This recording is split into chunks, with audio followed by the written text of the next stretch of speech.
चलिए भाई साहेब, so very good morning to all of you. Let's move ahead और बात करते हैं हमारे लास्ट टॉपिक के बारे में।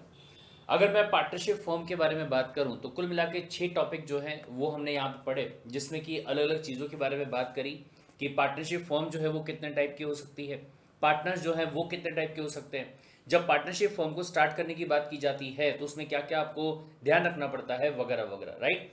लेकिन अब यहाँ पे पॉइंट आता है कि अगर आप यहाँ पे पार्टनरशिप फॉर्म को डिसॉल्व करने की बात करें तो यार कॉमन सेंस की बात है, जितने भी पार्टनर्स थे सारे पार्टनर्स ने फर्म में पैसा जो है लगाया था, राइट। अब उसी पैसे से पार्टनरशिप फर्म ने क्या किया होगा, पैसा कमाया होगा।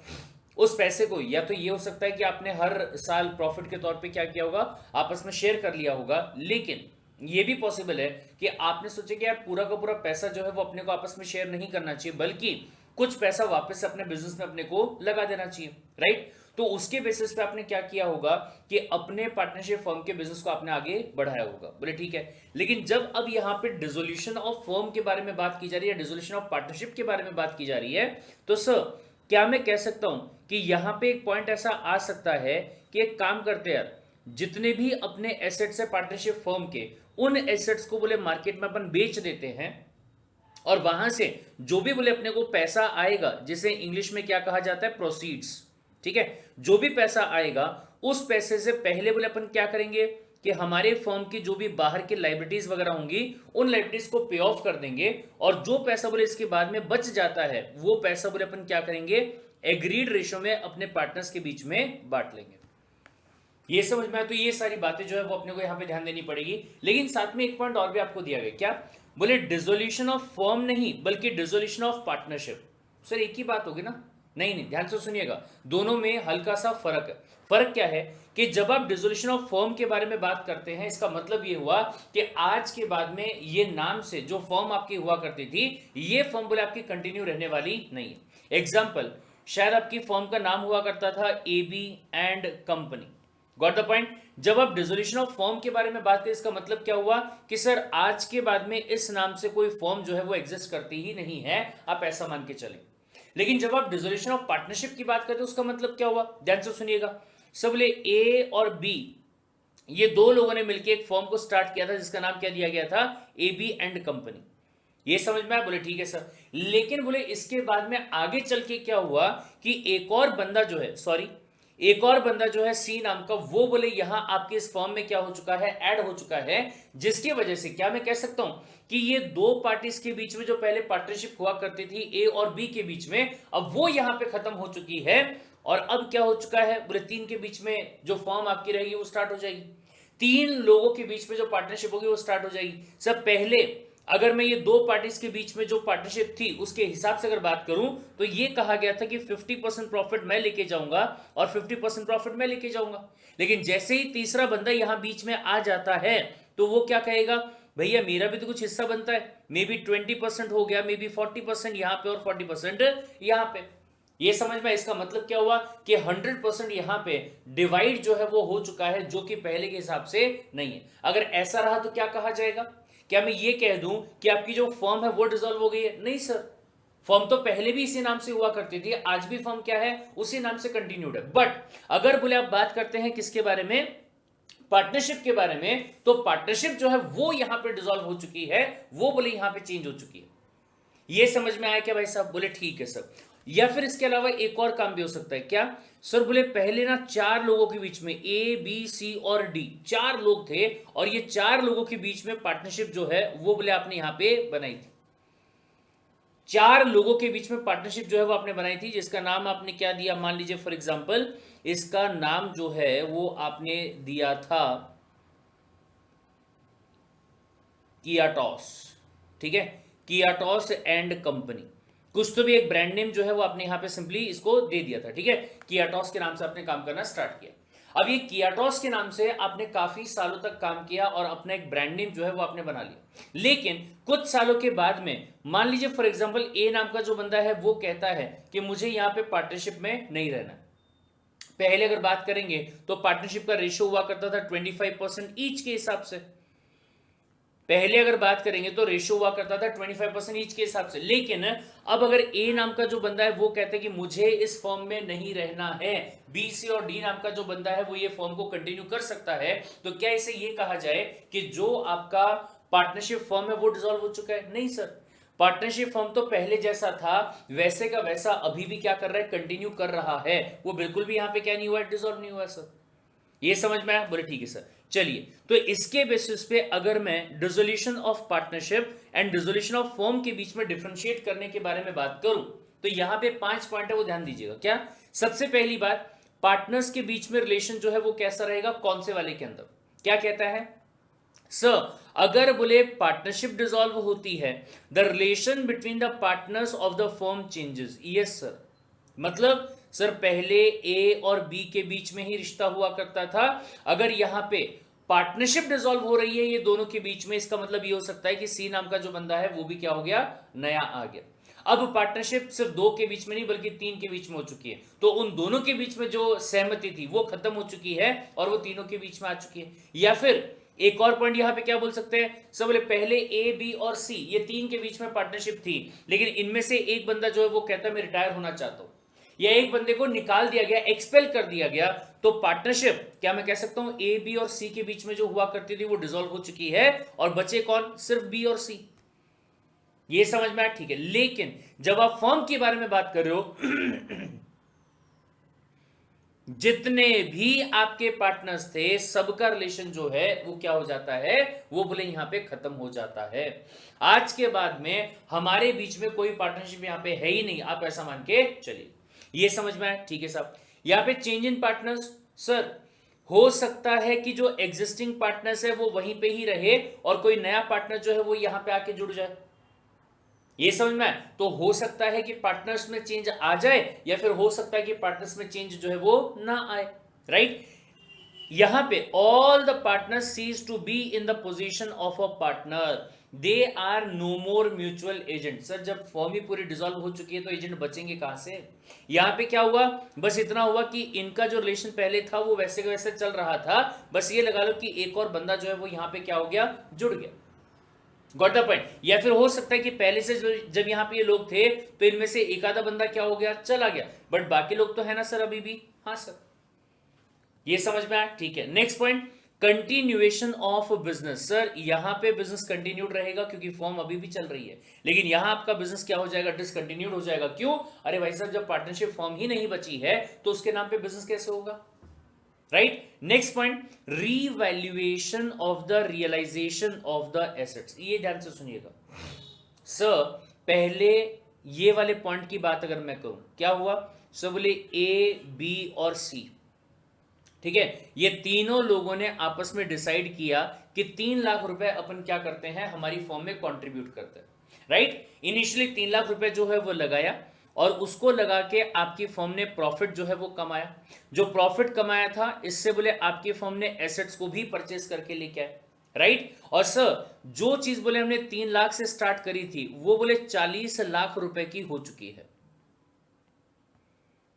कितने की हो चुकी है, 40 लाख रुपए की हो चुकी है। अब मान लीजिए कि इनमें से आपने डिसाइड किया कि बी नाम का जो बंदा है या तो बोले वो रिटायर होने की बात कर रहा है और या तो उसको एक्सपेल करने की बात करी जा रही है, राइट। तो अगर दोनों में से कोई भी काम किया जा रहा होगा, या तो उसको रिटायर किया जा रहा है और या तो उसको एक्सपेल करने की बात करी जा रही है, तो ध्यान से सुनिएगा, क्या मैं कह सकता हूं कि वो बंदा क्या कहेगा, मुझे मेरा हिस्सा वापस कर दो।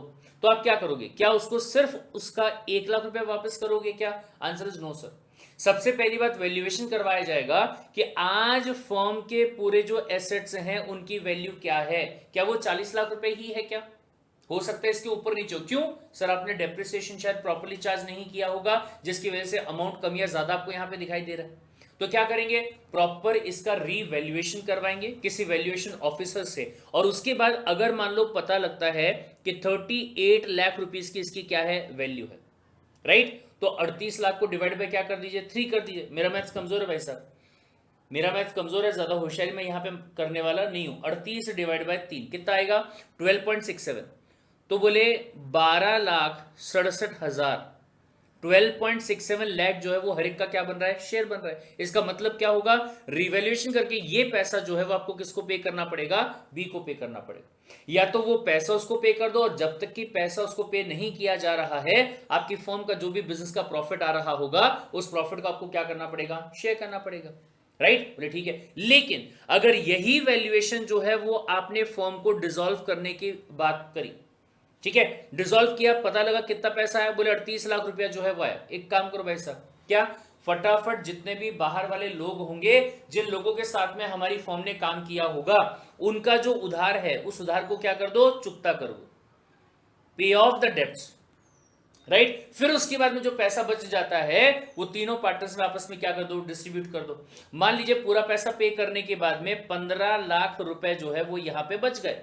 राइट, तो 15 में से 5 तीनों को कितने, 5 लाख रुपए जो है वो मिल जाएंगे। आज सिंपल एज दैट। ठीक है साहब। Next point, reconstitution and winding up.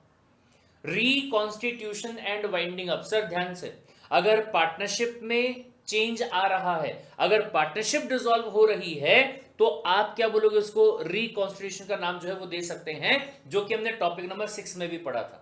लेकिन अगर डिसोल्यूशन किया जा रहा है तो ऐसा लगा लो कि यहां पे पूरी फॉर्म का बोरिया बिस्तर जो है वो समेट लिया गया है, यहां पे कहानी खत्म हो चुकी है। ये समझ में आया क्या सर? अगर पार्टनरशिप फॉर्म जो है, अगर पार्टनरशिप है वो अगर डिसॉल्व हो रही होगी तो उसे रिकॉन्स्टिट्यूशन का नाम देंगे, और अगर आपकी फॉर्म डिसॉल्व हो रही होगी तो उसमें क्या होगा, वाइंडिंग अप जो है वो हो जाएगा। ये समझ में आया? बोले ठीक है साहब। अब सवाल ये आता है कि डिसोल्यूशन ऑफ फॉर्म, फॉर्म का डिसोल्यूशन जो है वो कैसे हो सकता है? बोले दो तरीके से हो सकता है। पहला, बिना कोर्ट के इंटरवेंशन के, मतलब कोर्ट के पास में जाने की जरूरत नहीं है, आपस में ऐसे आप लोग डिसाइड कर लो और उससे कर लो। और या फिर दूसरा, बोले कोर्ट के इंटरवेंशन के। अगर बिना कोर्ट के इंटरवेंशन की बात करूं तो इसमें भी 4 ऑप्शंस आपको दिए गए। सबसे पहला, डिसोल्यूशन बाय द एग्रीमेंट। ध्यान से सुनिएगा, हम यहां फॉर्म को डिसॉल्व करने की बात कर रहे हैं, पूरी फॉर्म को बंद करने की बात कर रहे हैं। पहला, एग्रीमेंट के जरिए आपस में म्यूचुअली डिसाइड कर लिया, यार बस हो गया, बोले जो था यहीं तक था, इसके आगे अब कुछ नहीं हो पाएगा, एक काम करते हैं, ये फॉर्म को यहीं पे डिसॉल्व करते हैं, किसी क्या बोलेंगे उसकी, उस इंसान को काइंड ऑफ बोल दीजिए लिक्विडेटर, ठीक है, जो कि वाइंडिंग अप करने का काम करेगा, उसको बोले अपन अपॉइंट करते हैं, एसेट्स को बिकवा देते हैं मार्केट में, उससे जो पैसा आएगा उससे लाइबिलिटीज को पे ऑफ करवा देते हैं, और फिर उसके बाद में जो सरप्लस बचता है उसको बोले आपस में अपन शेयर कर लेंगे। ये समझ में आए? ध्यान से देखिएगा। क्या सर? बोले अगर सारे के सारे जो पार्टनर्स हैं वो इस बात के लिए कंसेंट दे देते हैं बाय यूनैनिमस, यूनैनिमस का मतलब क्या है, सब लोगों का ये कंसेंट होना चाहिए कि हाँ भाई साहब बस जो था यहीं तक था, ठीक है, और या फिर अकॉर्डिंग टू द कॉन्ट्रैक्ट, पहले से कॉन्ट्रैक्ट बना हुआ था कि जैसे ही हमारा ये टारगेट अचीव हो जाएगा इसके बाद में फॉर्म को क्या करना है, डिसॉल्व करना है। ये ध्यान से भाई साहब, इसका बहुत ही प्यारा सा एग्जाम्पल जो है वो बन सकता है। अगर मैं रिकॉन्स्टिट्यूशन ऑफ फॉर्म के बारे में बात करूं, पिछले वाले टॉपिक में अपन उसको पढ़ चुके, तो वो यहां पे पढ़ने का सेंस बनता नहीं। लेकिन अगर मैं यहां पे बात करता हूं किसके बारे में, डिसोल्यूशन ऑफ फॉर्म के बारे में,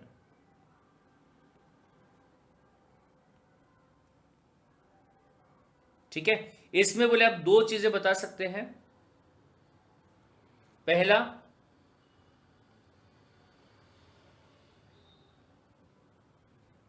विदाउट कोर्ट्स ऑर्डर, और दूसरा by order of court.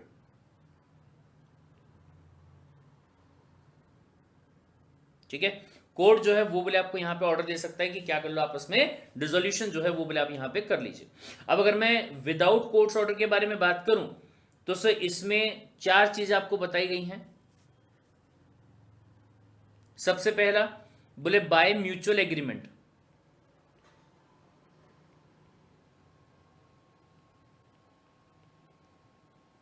By mutual agreement between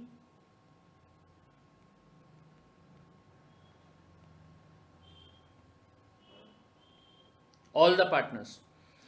जितने भी बोले पार्टनर्स आपके हैं उनके बीच में क्या हो जाएगा, म्यूचुअल एग्रीमेंट अगर हो जाता है तो ऐसे केस में क्या होगा, आप अपनी फॉर्म को डिसॉल्व कर सकते हैं, कोई दिक्कत वाली बात नहीं है। ठीक है साहब। फिर इसके बाद में अगर मैं दूसरे पॉइंट के बारे में बात करूं, कंपल्सरी डिसोल्यूशन करना ही पड़ेगा। सर कब होगा ऐसा? 2 चीजों में। सबसे पहली बात, जितने भी पार्टनर्स थे किसी एक को छोड़ के, अगर सारे के सारे इंसॉल्वेंट हो गए बात ही खत्म हो गई, लेकिन किसी एक को छोड़ के भी बाकी सारे इंसॉल्वेंट हो गए तो भी बात खत्म हो गई भाई साहब। अकेला बंदा कैसे फर्म को चलाएगा?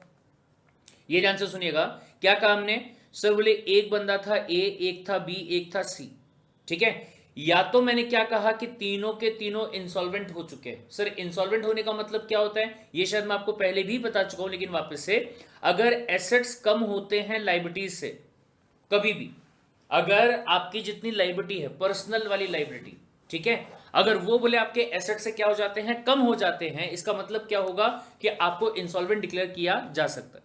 अब मान लीजिए फॉर एग्जांपल, या तो सारे के सारे इंसॉल्वेंट हो गए, ठीक है बोले सर, और या फिर दूसरा सर बोले कोई दो जो हैं वो इंसॉल्वेंट हो गए, एक ही बचा। यार अकेला बंदा जो है वो पार्टनरशिप फर्म कैसे चला सकता है? कम से कम दो लोगों का होना क्या है, जरूरी है, राइट? ठीक है साहब। A firm is dissolve when all the partners और all except one are adjudicated as insolvent. अभी ध्यान से सुनिए भाई साहब, कोर्ट ने डिक्लेयर करना जरूरी है कि ये बंदा क्या हो चुका है, इंसॉल्वेंट हो चुका है। सर आपने तो बोला था कि विदाउट कोर्ट ऑर्डर। अरे फॉर्म को डिसॉल्व करने के लिए कोर्ट का ऑर्डर नहीं लगा, लेकिन कोर्ट ने क्या ऑर्डर पास किया कि ये जो बंदा है ये इंसॉल्वेंट हो चुका है। ये समझ में आया? अगर ऐसा हो गया है कि आपकी फॉर्म के जितने भी पार्टनर्स थे या तो सारे के सारे इंसॉल्वेंट हो चुके हैं, और या फिर सारों में से कोई भी एक को छोड़ के बाकी सब इंसॉल्वेंट हो चुके हैं, गॉट द पॉइंट? तो फॉर्म चलेगी कैसे? इसको डिसॉल्व करना पड़ेगा, सीधी बात है, ठीक है साहब। दूसरा, द बिजनेस बिकमिंग अनलॉफुल हो। सर जो बिजनेस आप यहां पे कर रहे थे, कल तक अगर आप इस बिजनेस को चला रहे थे कोई दिक्कत वाली बात नहीं है, लेकिन अब आज के बाद में ये क्या हो चुका है, अनलॉफुल हो चुका है। आई डोंट नो कि मैंने कभी आपको ये चीज का एग्जांपल दिया था कि नहीं दिया था, लेकिन अगर मैं महाराष्ट्र के बारे में बात करूं, महाराष्ट्र में 2014 से लेकर 2017 तक ये कहा गया था कि अगर आपका हुक्का पार्लर का बिजनेस होगा, कौन सा बिजनेस है, हुक्का पार्लर का बिजनेस होगा, तो कर सकते हो, बोले कोई दिक्कत वाली बात नहीं है।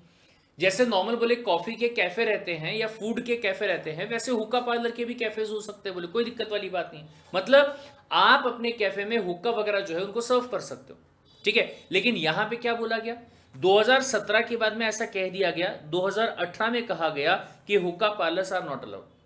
सर अगर किसी ने, जैसे मेरा एक फ्रेंड था, उसका फ्लेम्स करके क्या था, हुक्का पार्लर का पार्टनरशिप था 4 लोगों के साथ में। अब ये बिजनेस ही अगर क्या हो चुका है, अनलॉफुल हो चुका है, तो क्या आप इसके लिए पार्टनरशिप को कंटिन्यू रख सकते हो? क्या सवाल ही पैदा नहीं होता। क्या करना पड़ेगा, बंद करना पड़ेगा सर, या कुछ और चालू करना पड़ेगा, ठीक है। ये ध्यान से, a firm is also dissolve when the business of the firm becomes unlawful और it becomes unlawful for the partners to carry on the business in the partnership.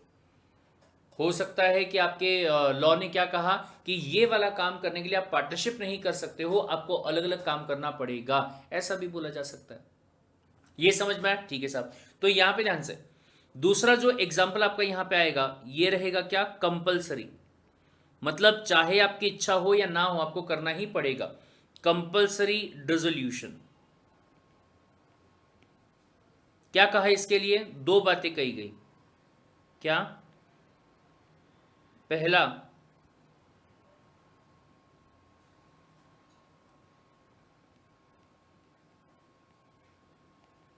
when all the partners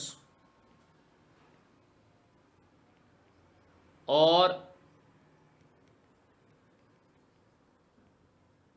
all except one partners becomes insolvent, or we can say adjudged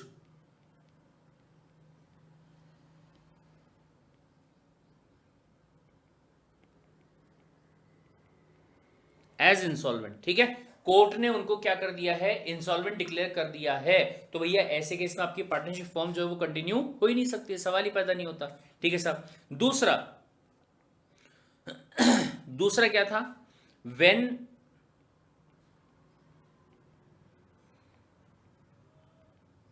the business becomes unlawful. जब आपका business जो है, business of the firm जो है वो आपका क्या बन जाता है, अनलॉफुल बन जाता है, तो भी आपको क्या करना होगा, अपने इस पार्टनरशिप फर्म को यहां पे डिसॉल्व करना पड़ेगा। ये समझ में आया क्या? बोले ठीक है भाई साहब। फिर इसके बाद में अगला, dissolution by happening of the contingencies हो। सर ऐसा कोई इवेंट हो चुका है जिसके होने के बारे में हमने कभी सोचा नहीं था कि ऐसा कभी कुछ होने वाला है करके, लेकिन अगर वो इवेंट हो गया तो फॉर्म को क्या करना पड़ेगा, डिसॉल्व करना पड़ेगा। एग्जाम्पल, मान लीजिए कि जो मूवी आपने देखी थी इसका नाम क्या था, ओ माई गॉड, परेश रावल और साथ में उसका जो साले साहिब थे, ठीक है, कांजीलाल मेहता और उसका जो भी साथ में बंदा था वो, राइट। तो बोले भाई साहब अपने दो के बीच में पार्टनरशिप फॉर्म है, उसमें अपन क्या करते हैं, दुकान में बोले अपन चीज़ों को ट्रेड करते हैं, भगवान की मूर्तियां वगैरह जो उनको बोले अपन ट्रेड करते हैं, उनको बोले बेचते हैं मार्केट में, ठीक है। लेकिन बोले अर्थक्वेक आया और जो प्रॉपर्टी वो क्या हो गई, डिस्ट्रक्ट हो गई। अब एक बात बताओ, क्या आप इस काम के लिए पार्टनरशिप फर्म को आगे कंटिन्यू कर सकते हैं क्या? जवाब क्या आएगा, नहीं सर नहीं कर पाएंगे, राइट। या ऐसी कोई और अगर अनसर्टेनिटी हो जाती है, फॉर एग्जाम्पल, एक और एग्जाम्पल मैं आपको यहां पे देता हूं, आपने शायद मूवी देखी होगी, मूवी का नाम क्या था, बदमाश कंपनी। अगर आपने मूवी को देखा होगा, मूवी का नाम क्या था, बदमाश कंपनी। सर इसमें क्या रहता है, इसमें बोले 4 लोग रहते हैं, उनके बीच में एक पार्टनरशिप बनाई जाती है। क्या पार्टनरशिप बनाते हैं, बोले अपन एक काम करेंगे, अपन बोले इंडिया के बाहर से रिबॉक नाम की जो शू कंपनी है वहां से बोले अपन जूते जो हैं वो इंडिया में इंपोर्ट करेंगे और उनको बोले इंडियन मार्केट में बेचेंगे। बोले ठीक है सर। ये गए जाके इस कंपनी के साथ में बकायदा टाइप कर लिया, सब चीजें कर ली, बोले एक काम करना, आप हमें 2 लाख यूनिट्स ऑफ शूज जो है ये बोले आप भेज देना, ठीक है। बोले एक जो पार्सल रहेगा 1 लाख जूतों का वो बोले हमको चाहिए कोलकाता में, और दूसरा जो होगा वो बोले हमको चाहिए चेन्नई में। एक कोलकाता में भेजना और दूसरा कहां पे भेजना, बोले चेन्नई में भेजना, ठीक है। तो ये क्या करता है, ये भेज देता है वैसा, एक कोलकाता में भेजता है, दूसरा कहां पे भेजता है, चेन्नई में भेजता है। लेकिन पंगा क्या हो जाता है कि सामने वाले को ऐसा लगा, एग्जाम्पल मान के चल लीजिए ऐसा कि उसने पेयर में से एक जूता जो है राइट शू जो है वो भेजा कहां पे, कोलकाता में, और जो लेफ्ट वाला जूता जो है वो भेजा कहां पे, चेन्नई में। अरे भाई साहेब क्या काम के जूते, कोई काम के है क्या, कोई काम के नहीं है सर, ये समझ में आया। तो ऐसे केस में क्या मैं कह सकता हूं कि यहां पे जो चीज आपकी क्या हो चुकी, काइंड ऑफ इम्पॉसिबल हो चुकी है, क्योंकि अब और खर्चा यहां पे इनकर करना पड़ेगा, कोलकाता से ये वाली चीज को चेन्नई में लेके आना पड़ेगा और चेन्नई से ये वाली चीज को कोलकाता में लेके जाना पड़ेगा। Got the point. और या फिर मान लीजिए फॉर एग्जांपल आपकी जो शिप थी जिसके जरिए ये चीज आने वाली थी, अगर वो शिप डूब गई तो भी कहानी खत्म हो गई सर, ये समझ में आया ध्यान से। Subject to the contract between the parties, a firm is dissolved by the happening of any of the following contingencies। क्या हो गया सर, बोले टर्म एक्सपायर हो चुका है, जिस टर्म के अंदर अपने को पार्टनरशिप को पूरा करना था वो खत्म हो चुका है, या फिर जो एडवेंचर था वो कंप्लीट हो चुका है, या तो फिर पार्टनर की डेथ हो चुकी है, या फिर वो इंसॉल्वेंट हो चुका है। Understood the point. चलिए तो क्या बोलते हैं यहां पे, बाय हैपनिंग ऑफ कंटिंजेंसीज, ये अगला मैं यहां पे लेता हूं, इसको नीचे कर लेंगे अपन यहां पे,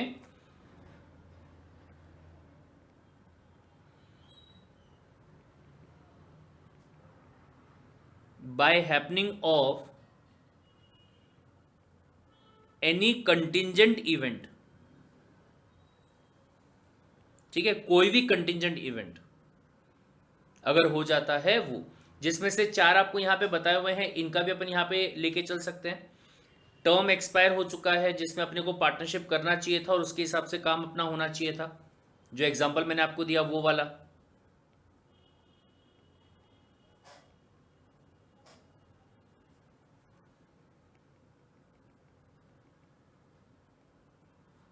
एक्सपायरी ऑफ टर्म, दूसरा कंप्लीशन ऑफ एडवेंचर,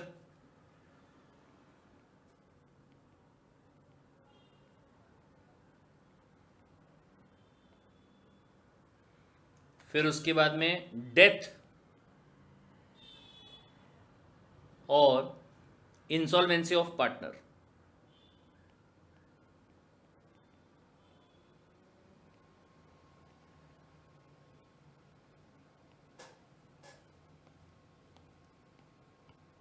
ठीक है, ये 3 चीजें आ गई, और चौथा जो मैंने आपको बताया वो वाला भी ध्यान रखिएगा, चौथा जो पॉइंट मैंने आपको बताया वो वाला भी यहाँ पे ध्यान रखिएगा, क्योंकि सर वहां पे भी कंटिजेंसी है ना कि वो चीज़ हुई नहीं हुई तो क्या करेंगे उस केस में। चलिए नेक्स्ट आता है भाई साहब डिसोल्यूशन बाय द नोटिस। अरे बाप रे बाप सर, बाय विल वाली पार्टनरशिप थी सर, मतलब ऐसा था कि जो भी पार्टनर जो है जब भी चाहे तब क्या कर सकता है, अपनी फर्म को छोड़ के जा सकता है। क्या करना होगा, नोटिस देना होगा। दो लोगों के बीच में पार्टनरशिप थी, एक था ए दूसरा था बी। तो बी ने क्या किया, ए को नोटिस दे दिया कि भाई साहब बस यहाँ पे अपने को क्या करना है, सब खत्म करना है, फर्म को डिसॉल्व करना है। तो क्या हो जाएगा, डिसोल्यूशन हो जाएगा। राइट, ध्यान से, where the partnership is at will, the firm may be dissolved by any partner giving notice in writing to all the other partners of his intention to dissolve the firm. वो कहेगा मेरे को retire नहीं होना, मेरे को क्या करना है, फर्म को डिसॉल्व करवाना है। ठीक है, the firm is dissolved as from the date mentioned in the notice as the date of dissolution. अगर कुछ और बोला गया होगा तो ठीक है, अदरवाइज क्या माना जाएगा, जिस दिन बोले नोटिस के अंदर डेट लिखी हुई रहेगी, जो डेट आपके नोटिस में लिखी हुई रहेगी, उस डेट से आपके फर्म को क्या मान लिया जाएगा, डिसॉल्व मान लिया जाएगा। ठीक है, if no such date is mentioned the dissolution is effective as from the date of communication of the notice. अरे बाप रे बाप, अगर नोटिस में कोई डेट लिखा हुआ नहीं है, मतलब नोटिस दिया आज की डेट कितनी, बोले 18 सितंबर। ठीक है, लेकिन उसमें लिखा था कि आप ऐसा मान के चलो कि 30 सितंबर तक अपने बीच में जो है वो है, और 1 अक्टूबर से सब अपने अपने, सब अलग बोले, तो उस दिन से क्या मान लिया जाएगा, डिसॉल्व मान लिया जाएगा। लेकिन अगर ऐसी कोई डेट लिखी हुई नहीं है और नोटिस अगर मैंने आज दिया होगा, तो आज के दिन यानी कि 18 सितंबर का जो दिन रहेगा, ये बोले अपनी फर्म के लिए क्या रहेगा, आखिरी रहेगा। ठीक है, चलिए, the notice must be served on all the partners. Sir बोले अगर 4 पार्टनर्स है तो क्या ये चलेगा कि ए ने बी को नोटिस दे दिया और बी को कहा बाकी को बता देना, नहीं सर, सबको मिलना चाहिए। ठीक है, it must be clear and unambiguous. Unambiguous मतलब कोई कंफ्यूजन नहीं रहना चाहिए। ठीक है, and state the intention of the partners giving notice to dissolve the firm. It should be noted that notice once given can not be withdrawn unless other partners agree to the same. एक बार जो आपने commitment कर दी तो अब बोले आप अपने कमिटमेंट को वापस नहीं ले सकते हैं। सिंपल तरीके से, by giving notice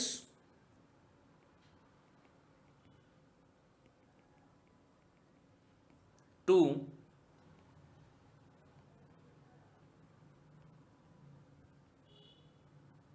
all the other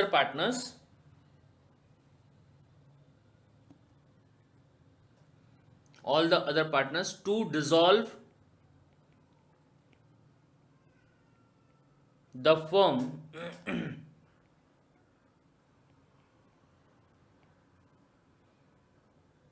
from the date specified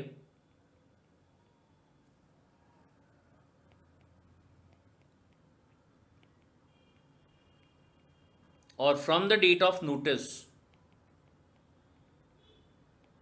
to all the partners। ये समझ में आया, ये बोले सिंपली यहां पे किया जा सकता है। गॉट द पॉइंट, बोले ठीक है भाई साहब, ये भी समझ में आ गया। अगला जो पॉइंट है यहां पे ये गौर फरमाइएगा, अगला पॉइंट आता है dissolution by the court. Sir court dissolve करने की बात कर रहा है, सर कोर्ट कब डिसॉल्व करने की बात करेगा, सर बोले जब आपका कोई भी एक पार्टनर या फिर एक से ज्यादा पार्टनर जो है वो इनसेन हो चुका है। अरे भाई साहब, इसमें अगर आप बात करेंगे तो क्या मैं कह सकता हूं कि दूसरा जो पार्टनर है उसका नुकसान हो सकता है, या जो पार्टनर आपका इनसेन रहेगा उसके घर वालों के ऊपर लाइबिलिटी जो है वो आ सकती है। तो दोनों में से कोई भी एक बंदा जो है वो क्या करेगा, कोर्ट के पास जाके एप्लीकेशन दे देगा कि सर देखिए हम में से कोई एक पार्टनर जो है वो इनसेन हो चुका है, तो हम ये चाहते हैं कि आप ऑर्डर पास कर दीजिए कि हमारी फर्म को क्या कर दिया जाए, डिसॉल्व कर दिया जाए। ये समझ में आया, ठीक है साहब। दूसरा, सब बोले परमानेंट इनकैपेसिटी हो चुकी है। अरे बाप रे बाप, मतलब जिस बंदे के साथ में बोली मेरी पार्टनरशिप थी, वो बंदा या तो बोले फिजिकली इनकैपेसिटेट हो चुका है, कोई एक्सीडेंट हुआ बेचारे का, हाथ कट गए, पैर कट गए, ठीक है, या फिर बोले उसका दिमाग जो है वो जगह से सरक गया, राइट, कोई भी प्रॉब्लम हो सकता है। लेकिन ये ध्यान से सुनिएगा, अगर नॉर्मल चोट लगी होगी, टेम्परेरी वाला अगर यहाँ पे क्या बोलेंगे इनकैपेसिटी हुआ है, तो कोई दिक्कत वाली बात नहीं। लेकिन अगर परमानेंट हो गई, मतलब आज के बाद ये बंदा काम कर ही नहीं पाएगा, तो यार पूरा बर्डन मेरे ऊपर आ जाएगा। मैंने कहा सर एक काम करते हैं, इस फॉर्म को यहीं पे डिसॉल्व करते हैं, जो हिसाब किताब बनता होगा मैं उसको उसका पैसा देने को तैयार हूं, मेरे को कोई प्रॉब्लम नहीं है, और फिर वो अपना खुद से देख ले और मैं मेरा खुद से अलग से देख लूंगा। ये समझ में, दूसरा ये पॉइंट हो गया। फिर तीसरा, मिसकंडक्ट। अरे बाप रे बाप, किसी के साथ मैंने पार्टनरशिप किया था और उसमें मैंने ये सोचा था कि हम दोनों आपस में क्या करेंगे, ईमानदारी से फर्म में काम करेंगे, ईमानदारी से फर्म के नाम को आगे बढ़ाएंगे, वहां पे पैसा कमाएंगे और आपस में बांटेंगे। लेकिन दोनों में से कोई एक पार्टनर जो, उसने क्या किया, मिसकंडक्ट कर दिया, फ्रॉड किया। 100 रुपए का पेट्रोल लगता था, 500 रुपए का बताता था, प्रॉफिट आता था 5,000 रुपए का, 1,000 रुपए का प्रॉफिट बताता था, राइट। तो इससे क्या होगा, नुकसान होगा सर, मिसकंडक्ट हो गया, गलत काम हो गया, ये समझ में आया। तो उसमें भी जो एग्रीव्ड वाली पार्टी रहेगी, मतलब कि जो अदर वाला पर्सन रहेगा, अदर पार्टनर जो रहेगा, वो कोर्ट के पास में जा सकता है, सर मेरे को इसके साथ में पार्टनरशिप नहीं रखने का है क्योंकि इसने मिसकंडक्ट कर दिया है, मुझे ये चाहिए कि आप हमारी फर्म को क्या करवा दीजिए, डिसॉल्व करवा दीजिए। ये समझा। फिर उसके बाद में persistent breach of the agreement. ले भाई साहब, हमारे बीच में जो पार्टनरशिप की डीड बकायदा बनी थी, उस डीड को आप क्या करते जा रहे हो, ब्रीच करते जा रहे हो। एग्रीमेंट हुआ था हमारे बीच में, क्या एग्रीमेंट हुआ था, सुबह 10 से लेकर दोपहर को 2 बजे तक मैं बैठूंगा और दोपहर को 2 बजे से लेकर रात को 8 बजे तक आप हमारे काम को संभालने वाले, और आप क्या कर रहे हो, लगातार इस चीज को आप ब्रीच किए जा रहे हो।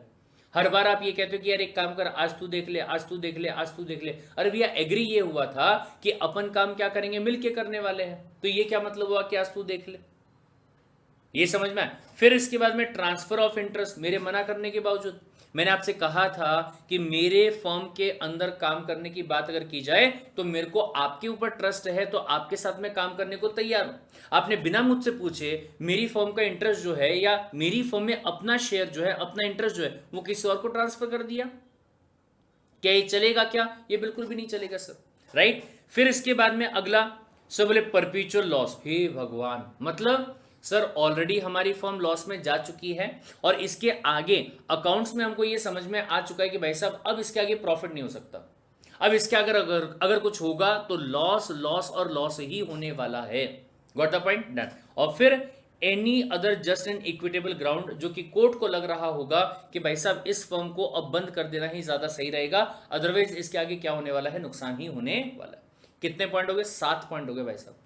वापस से एक एक पॉइंट की बात अगर अपन यहां पे करें, इंसैनिटी, इसमें समझाने वाली कोई बात नहीं है। क्या कहता है सर, अगर कोई भी एक पार्टनर अनसाउंड माइंड का हो चुका है, ठीक है, तो या तो बोले उस बंदे का जो कि अनसाउंड माइंड का हुआ है कोई भी नेक्स्ट फ्रेंड, और या फिर जो अपोजिट में पार्टनर था वो बोले कोर्ट में केस कर सकता है। सूट का मतलब यहां पे क्या है बेटा, केस, ठीक है, वो केस कर सकता है कि सर प्लीज हमारी फर्म को क्या करवा दो, डिसॉल्व करवा दो, ठीक है। दूसरा, permanent incapacity, the partner has become in a way permanent by incapable of performing his duty as partner, a suit may be filed before the court for the dissolution of the firm. Got the point, कोई accident हो गया होगा, उसकी वजह से ऐसा हो गया होगा, इसलिए वो चीज को कर दिया जाएगा, ठीक है। The partner suffering from incapacity can not sue for the dissolution. ये ध्यान से, जो दूसरा पार्टनर रहेगा वही कर सकता है, ये नहीं कर सकता। क्यों, आपको क्या तकलीफ है भाई साहब, आपके लिए तो अच्छी बात है ना, नहीं बोले मैं उसका बुरा नहीं करना चाहता, तो वो सोचेगा ना, आप क्यों सोच रहे हो चीज के बारे में, right. Incapacity of the partner must be permanent, ये इंपॉर्टेंट पॉइंट है। अगर टेम्परेरी वाला हुआ तो नहीं, परमानेंट इनकैपेसिटी अगर होता है तो ही क्या किया जाएगा, डिसॉल्व करने की बात की जाएगी, अदरवाइज नहीं। For example, loss of eye, hand, legs, hearing capacity etcetera, but incapacity of a dormant part, क्या फर्क पड़ता है, वो पहले से डोरमेंट था। स्लीपिंग पार्टनर जो है वो वैसे भी कहां आपके फर्म में एक्टिवली काम कर रहा था, अगर वो यहां पे इनकैपेसिटेट हो जाता है तो क्या उसका कोई फर्क पड़ेगा, आंसर इज नो सर, उसका कोई फर्क नहीं पड़ने वाला है, राइट। चलिए नेक्स्ट पॉइंट आता है यहां पे मिसकंडक्ट, ये ध्यान से सुनिएगा। When a partner is guilty of conduct और misconduct which is likely to affect prejudicially, मतलब नेगेटिवली, प्रीजुडिशियली का मतलब क्या होता है, negatively, the carrying on of the business, बोले अब धंधा नहीं हो पाएगा, ठीक है। Regards being had to the nature of business, the court may dissolve the firm, such suit may be filed by the partner other than the guilty partner. Obvious सी बात है यार, कोई बंदा अपने बारे में जाके क्यों बताएगा कि मैं गिल्टी हूं और मैं फर्म को डिसॉल्व करना चाहता हूं, ठीक है। Misconduct need not be directly connected with the business of the firm. It may be of any kind which may affect prejudicially the business of the firm. अब ये ध्यान से सुनिएगा, ऐसा भी हो सकता है कि आपने किसी बैंक से पर्सनल लोन लिया था और आपने जाके वो पे नहीं किया, सर उसकी लायबिलिटी फर्म के हिस्से पे आ सकती कल को जाके, यस और नो? आपने कहीं पे भी कोई मिसकंडक्ट किया होगा, या तो बोले पार्टनरशिप फॉर्म में कर दिया होगा और या तो उसके अलावा किया होगा। दोनों ही केसेस में क्या रहेगी, आपके ऊपर लायबिलिटी जो है वो आ सकती है। तो ऐसे केस में मैंने कहा यार मेरे को आपके साथ काम ही नहीं करना है, मेरे को ऐसे बंदे के साथ में काम नहीं करना जो कि ईमानदार ना हो। ये समझ में आया? चलिए, following acts can be considered as a misconduct. पहला, अडल्ट्री। ओ सर, अडल्ट्री मतलब नाजायज संबंध किसी के साथ में बनाना, ठीक है, by a partner with the another partner's wife. अरे बाप रे। दूसरा, guilty of breach of trust by the partner. और ऐसे बहुत सारे हो सकते हैं सर, ऐसे बहुत सारे हो सकते हैं। Got the point? नेक्स्ट आता है परसिस्टेंट ब्रीच ऑफ एग्रीमेंट। लगातार हमारे बीच में जो बात एग्री हुई थी उसको आप क्या किए जा रहे हो, ब्रीच किए जा रहे हो, मतलब आप एग्रीमेंट के हिसाब से काम कर ही नहीं रहे हो। क्या कहता है भाई साहब? The court may also dissolve a firm when a suit is filed against a partner for wilful और the persistent breach of the agreement. जानबूझ के मतलब आप उस चीज को रोक सकते थे, आप वो चीज को होने से रोक सकते थे, लेकिन फिर भी आप ब्रीच किए जा रहे हो। चलेगा क्या? बिल्कुल भी नहीं चलेगा, ठीक है। हाउएवर द विलफुल और persistent breach agreement must be relating to any of the following. पहला, फॉर्म के मैनेजमेंट को लेके आपने क्या किया, गलत काम किया, या फिर आप उसको प्रॉपर्ली नहीं कर रहे, और या फिर फर्म का काम जो है वो बोले प्रॉपर्ली आप नहीं कर रहे। Moreover it would also be deem to be wilful और persistent breach of agreement if the partner conduct himself in the matter relating to the business that it is not reasonably practicable for the other partners to carry on its partnership with him. मतलब sir उसका काम करने का तरीका ही अलग है sir, मतलब उसका जो तरीका है वो अपने को पसंद ही नहीं, काम वही वाला कर रहा है। एग्जाम्पल, स्कैम 1992 में हर्षद मेहता का काम।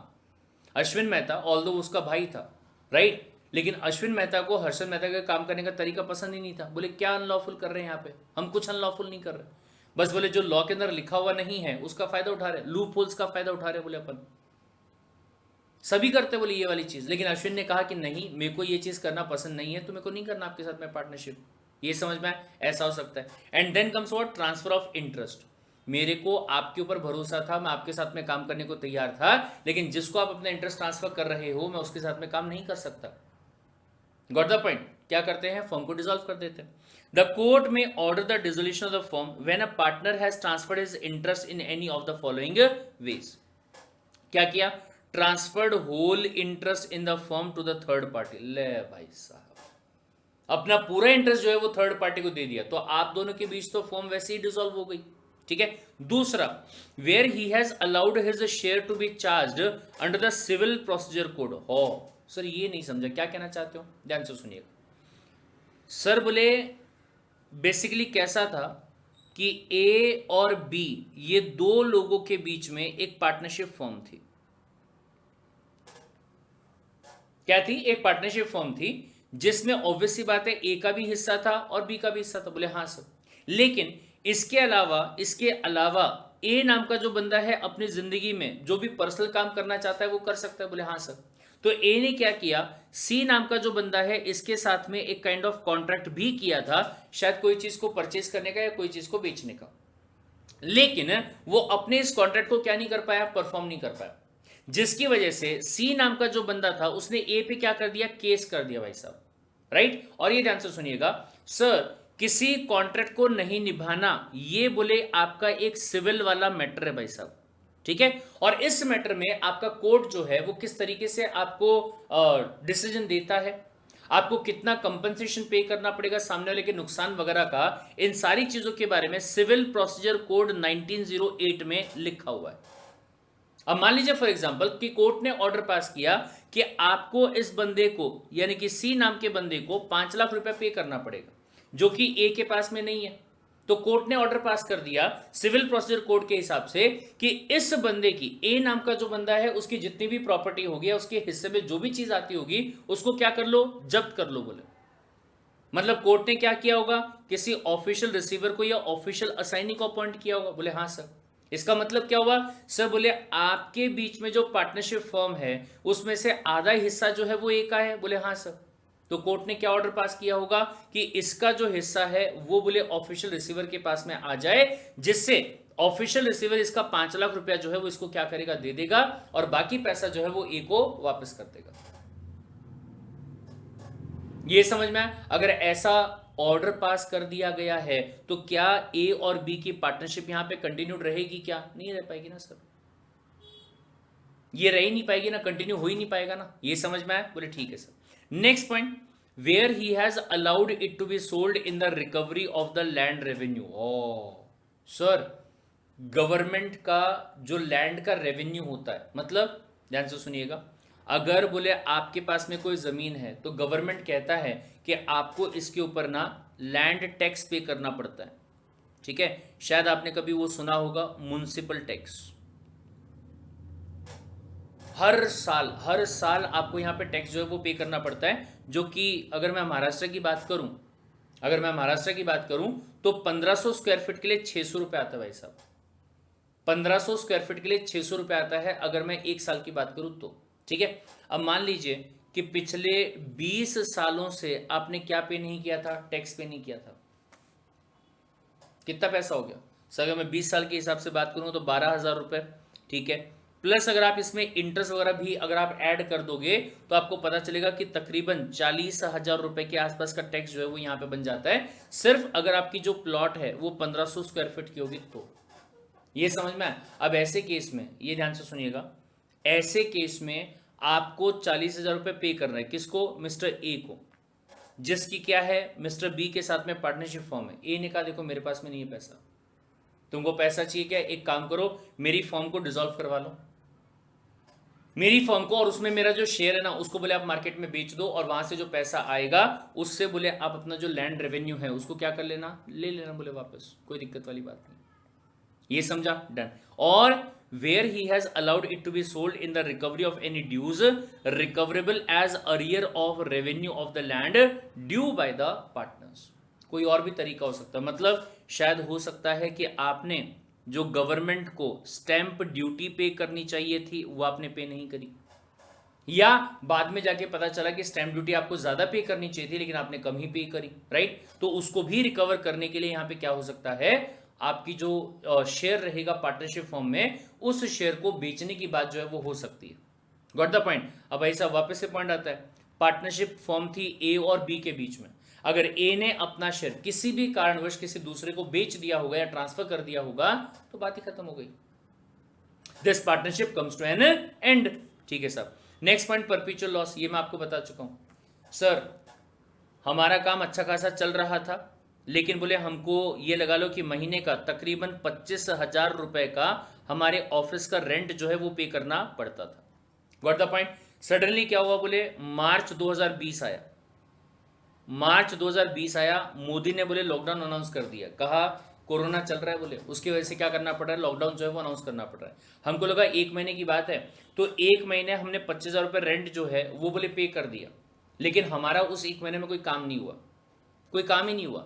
मतलब क्या हुआ कि 25,000 रुपये हमने जेब से दिया, बोले हाँ, लेकिन हमने कहा कोई बात नहीं, महीने में तकरीबन 50-60 हज़ार रुपये का हमारा काम जो है वो हो जाता है, तो अगले महीने जो हम 50,000 रुपये कमाएंगे उससे क्या कर देंगे, इस महीने का और अगले महीने का जो रेंट रहेगा वो बोले अपना रिकवर हो जाएगा। बोले ठीक है, लेकिन अगले महीने भी लॉकडाउन लगा रहा, फिर उसके अगले महीने में भी लॉकडाउन लगा रहा, ऐसे करते करते तकरीबन एक साल जो है वो निकल गया, जिसमें कि अगर मैं बात करूंगा 25,000, 2.5 लाख, 2.5 लाख के बाद में 50,000, 3 लाख, 3 लाख रुपए मेरा रेंट का यहाँ पे हुआ, लेकिन इसके अलावा जो प्रॉफिट की बात करोगे कुछ भी नहीं आया, तकरीबन 1 लाख रुपए का मेरा बिजनेस जो है वो हो पाया। ऑलरेडी कितने में चल रहा हूँ, लॉस में, 2 लाख में। इसके आगे क्या होगा, 25,000 रुपये हर महीने ऐड होते रहेगा और ये पैसा कभी भी रिकवर नहीं होगा। क्यों? क्योंकि महीने का जो मेरा ऊपर का प्रॉफिट आता था ये बोले मैक्सिमम 30,000 रुपये के आसपास आता था, तो ये 30,000 रुपये अगर मैं अगले पूरे एक साल तक काम करता हूं तब जाके कहीं पे ऐसा होगा कि मैं मेरा जो अरियर्स ऑफ रेंट रहेगा वो पे कर पाऊंगा, यानी कि प्रॉफिट आ ही नहीं सकता आगे, तो बंद कर देते इसको यहीं पे, ये काम को यहीं पे बंद कर देते फिर अपन। ये समझ में आया? डन। और नेक्स्ट आता है कौन सा, इक्विटेबल ग्राउंड।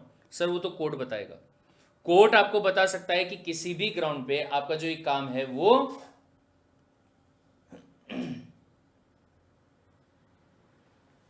वो आपका यहाँ पे कोड जो है वो बता सकता है। ये समझ में आया? डन। तो this is your homework guys, आपको क्या करना है, जो कोट वाला पॉइंट है ये आपको यहाँ पे बना के लिखना है। 7 पॉइंट है, आप एक ही चार्ट में भी बना सकते हैं।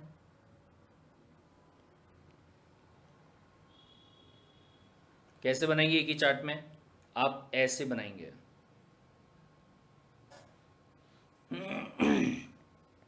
ठीक है। और इसके बारे में सिंपली आप यहाँ पे लिख सकते हैं। सबसे पहला insanity,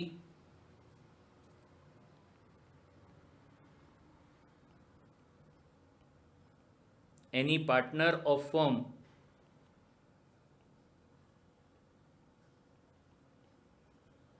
becoming insane,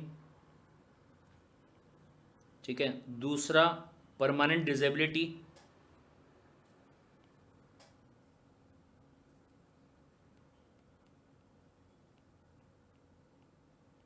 any partner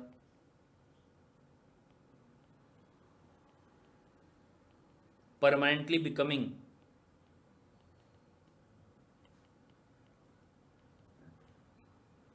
physically or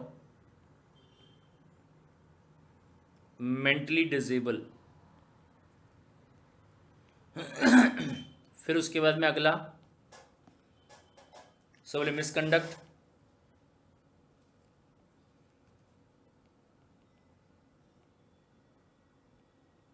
misconduct of any nature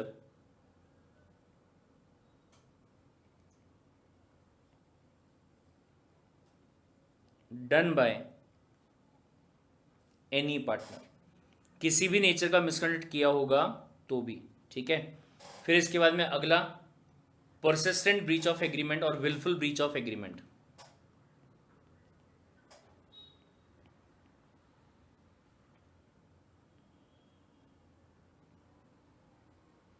agreement bye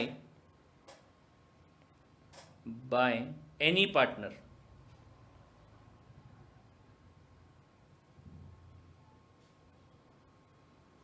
of firm, ठीक है। इसमें कुछ और ऐड करना है तो आप भी कर सकते हैं, लेकिन इतना भी अगर आपने लिखा तो this will be sufficient revise करने के लिए। ट्रांसफर ऑफ इंटरेस्ट,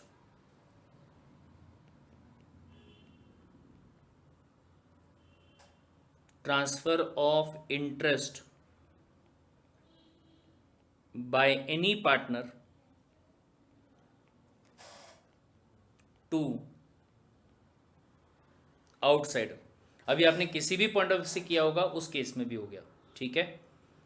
फिर इसके बाद में अगर मैं बात करता हूं अगले पॉइंट के बारे में, ट्रांसफर ऑफ इंटरेस्ट वाला हो गया। फिर परपेचुअल लॉस,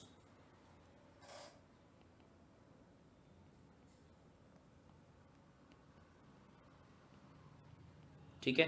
या फिर इसको मैं बोल सकता हूं where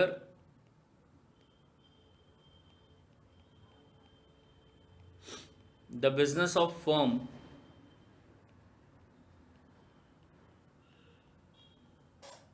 can not be continued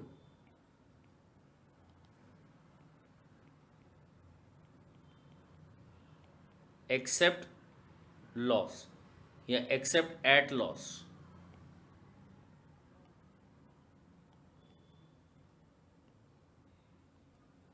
ठीक है। बोले बिजनेस जो है क्या होगा, लॉस पे ही चलेगा। और लास्ट वाला any other just an equitable ground, या फिर any other ground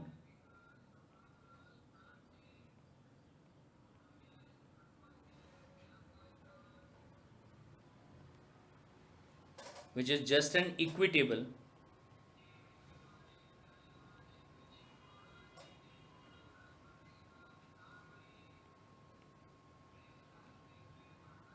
in the eyes of court, ठीक है। अब कौन सा ग्राउंड जस्ट रहेगा, कौन सा ग्राउंड इक्विटेबल रहेगा या नहीं रहेगा, ये कौन डिसाइड करेगा? कोर्ट डिसाइड कर लेगा। बोले ये समझ में आया? चलिए भाई साहब, तो ये चीज़ को आप नोट डाउन कर लीजिए। सबसे पहले डिसोल्यूशन ऑफ फॉर्म, वीडियो को पॉज करके। फिर उसके बाद में विदाउट कोर्ट्स ऑर्डर और कंपल्सरी डिसोल्यूशन, इसके दोनों पॉइंट आप नोट कर लीजिए। तीसरा जो पॉइंट था, नहीं तीसरा पॉइंट इसमें नहीं था, हाँ, फिर ये वाला, इसका फोटो ले लीजिए। और फिर उसके बाद में ये वाला by happening of contingent event, right. इसमें चौथे वाला आ सकता है by happening of any other contingent event.